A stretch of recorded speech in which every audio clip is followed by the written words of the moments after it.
നമസ്കാരം, വിപ്ര ന്യൂസിലേക്ക് സ്വാഗതം. വാർത്തകൾ വായിക്കുന്നത് ടിൻഡു കുട്ടപ്പൻ. ഇന്നത്തെ പ്രധാന വാർത്തകൾ.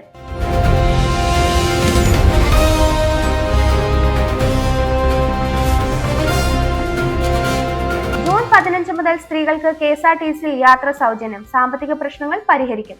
ഗതാഗത മന്ത്രി CP ജോൺ. ജൂൺ 15 മുതൽ സ്ത്രീകൾക്ക് KSRTC യാത്ര സൗജന്യമാക്കുമെന്ന് ഗതാഗത വകുപ്പ് മന്ത്രി CP ജോൺ. സാമ്പത്തിക പ്രശ്നങ്ങൾ പരിഹരിക്കുമെന്നും മന്ത്രി വ്യക്തമാക്കി. KSRTCക്ക് സർക്കാർ അധിക സഹായം നൽകുമെന്നും KSRTCയെ നഷ്ടമല്ലാത്ത സ്ഥിതിയിൽ എത്തിക്കുകയാണ് ലക്ഷ്യമെന്നും മന്ത്രി പറഞ്ഞു. സമ്പത്തുണ്ട്, അതിനെ ഉപയോഗപ്പെടുത്തും. ഏതൊക്കെ സർവീസുകളിൽ സൗജന്യം എന്നതിൽ ചർച്ച തുടരുകയാണ്. തൊഴിലിടത്തേക്ക് പോകുന്ന സ്ത്രീകൾക്ക് കൈത്താങ്ങാകും. സൗജന്യ യാത്ര വോട്ട് കിട്ടാൻ വേണ്ടി പറഞ്ഞതല്ലെന്നും മന്ത്രി കൂട്ടിച്ചേർത്തു.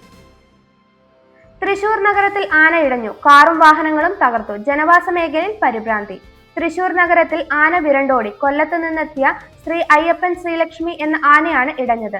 പാറമേക്കാവ് ക്ഷേത്രത്തിൽ നിന്ന് ഇറങ്ങി പാലസ് റോഡ് വഴി പോകുന്നതിനിടെയാണ് ആന ഇടഞ്ഞത്. തുടർന്ന് രാമപുരം റോഡിലൂടെ ഓടിയ ആന 300-ലധികം കുടുംബങ്ങൾ താമസിക്കുന്ന ഗാന്ധിനഗർ കോളനിയിൽ പ്രവേശിച്ചു.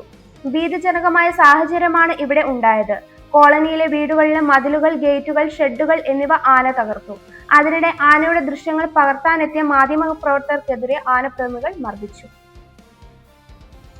മോഡലിംഗിന്റെ മറവിലെ സെക്സ് റാക്കറ്റ്. 5 വർഷങ്ങളായി സംഘം പ്രവർത്തിക്കുന്നുവെന്ന് പോലീസ്. മോഡലിംഗിന്റെ മറവിലെ സെക്സ് റാക്കറ്റ് സംഘം 5 വർഷങ്ങളായി പ്രവർത്തിക്കുന്നുവെന്ന് പോലീസ്. കോവിഡിന് ശേഷമാണ് സംഘം സജീവമായത്. യുവതികളുടെ വീട്ടിലടക്കം പോയി തെറ്റിദ്ധരിപ്പിച്ച് വിദേശത്തേക്ക് കടത്തിയത് ശ്രീകുമാർ, ബിലാൽ ആണെന്നും പോലീസ് കണ്ടെത്തി. ശ്രീകുമാർ എന്ന ബിലാൽ, സിന്ധു ഇവർ 2 പേരുമാണ് ദുബായ് കേന്ദ്രീകരിച്ച് നടക്കുന്ന സെക്സ് റാക്കറ്റിന്റെ കേരളത്തിലെ പ്രധാന കണ്ണികൾ. മടിവാള പീഡന കേസ്. പ്രതി ഹൈനസ് അറസ്റ്റിൽ. പിടിയിലായത് കേരളത്തിൽ നിന്ന്. കർണാടക മടിവാളയിൽ മലയാളി യുവതിയെ പീഡിപ്പിച്ച കേസിൽ പ്രതി ഹൈനസ് അറസ്റ്റിൽ.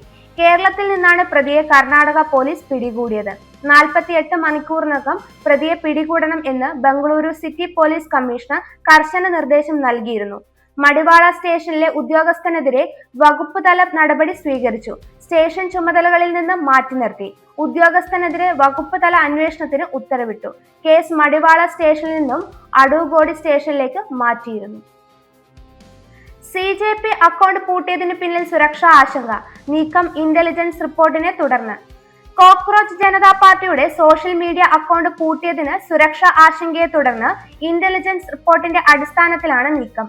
അതിനിടെ അക്കൗണ്ട് പൂട്ടണമെന്ന് ആവശ്യപ്പെട്ട് സ്ഥാപകൻ അഭിജിത്ത് ദീപക് വധഭീഷണി സന്ദേശം ലഭിച്ചു. അക്കൗണ്ട് പൂട്ടിയ കേന്ദ്ര സർക്കാർ നടപടിയെ കോൺഗ്രസ് ഉൾപ്പെടെയുള്ള പ്രതിപക്ഷ പാർട്ടികൾ പരിഹസിച്ചു. രാജ്യത്തിന്റെ പരമാധികാരത്തിന് ഭീഷണിയെന്ന ഇന്റലിജൻസ് റിപ്പോർട്ടിന്റെ അടിസ്ഥാനത്തിലാണ് കോക്രോച്ച് ജനതാ പാർട്ടിയുടെ എക്സ് ഹാൻഡിൽ പൂട്ടിയത്. അക്കൗണ്ടിലൂടെ പങ്കുവച്ച ഉള്ളടക്കം പ്രകോപനപരമെന്ന് ചൂണ്ടിക്കാട്ടി IT ആക്ട് സെക്ഷൻ 69 അനുസരിച്ച് നടപടി. അതിനിടെ തനിക്ക് വധഭീഷണി ലഭിച്ചതായി കോക്രോച്ച് ജനതാ പാർട്ടി സ്ഥാപകൻ അഭിജിത്ത് ദീപക് ആരോപിച്ചു. പണം വാങ്ങി അക്കൗണ്ട് പൂട്ടണമെന്നും അല്ലെങ്കിൽ അമേരിക്കയിൽ ആണെങ്കിലും വധിക്കുമെന്ന ഭീഷണി സന്ദേശം Abhijith Deepak X handle share ചെയ്തു. ഇതുപോലുള്ള ന്യൂസ് അപ്ഡേറ്റുകൾക്കായി വിപ്ര ന്യൂസ് സബ്സ്ക്രൈബ് ചെയ്യുക.